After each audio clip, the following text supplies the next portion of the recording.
Well, when you think of music festivals, well, you probably think of big rock bands or maybe even some hip-hop artists. Yeah, well, today in Lansing, it wasn't about the glitz or the glam. Instead, it was all about the cute, fun ukulele. And that's because today was Mighty Uke Day, which marks the state's largest ukulele festival. And our assistant chief photographer, Petee, strummed through the festival this afternoon and shares all the sights and sounds. What are you guys doing here? You are my sunshine, my only sunshine.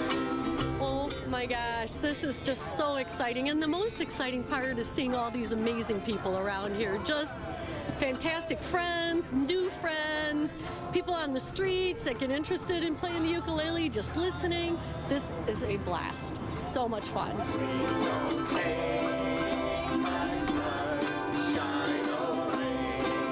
It's fun and it just makes you want to smile. And also when you go to Strubs, you can meet more people who have more experience and learn from them. You might think you can't, but you can. It's really, really simple.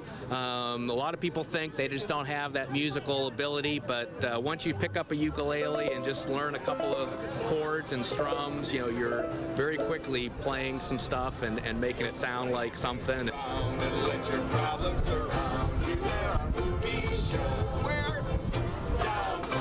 I think it's pretty cool what they're doing. Pretty talented. I really like the Spider-Man song. That was funny.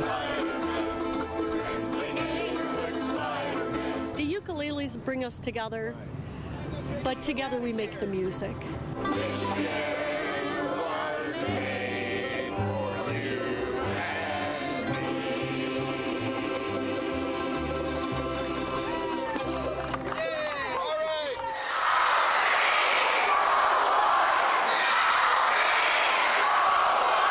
It's incredible, you know, as a coach, you see all this, you know, the Bauer Strong, and you just, you know, you keep naming it, and they just keep pumping it out, and for them just to keep going.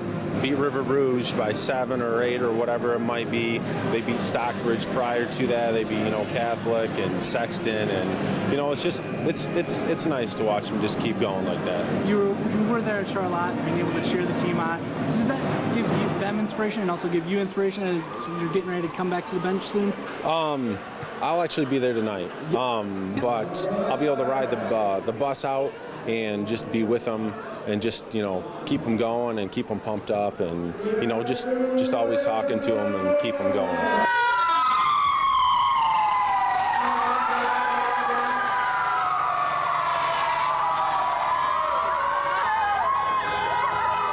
The whole community's just been overwhelming with the support and prayers and, you know, rallying around the team and supporting Jason since he can't really be on the bench coaching right now. The advice I have is to, you know, fight your battle and Bauer strong. Float to keep your head above water, float to conserve your energy, float to calm yourself down from the fear and panic of drowning, and then follow the safest path out of the water.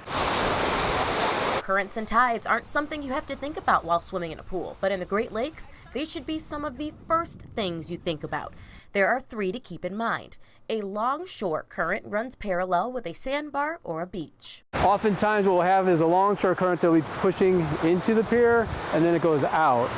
And that's like the worst case scenario that someone could get in. So why is that the worst one? Well, it's going to go out the entire length of the pier. So unless there's somebody who's on the pier who could throw you a throw ring and pull you in, you're going out for the long ride. Dave just explained how a longshore current can feed into what's called a structural current, mostly found near piers. Dave says a majority of drownings in the Great Lakes happen near piers.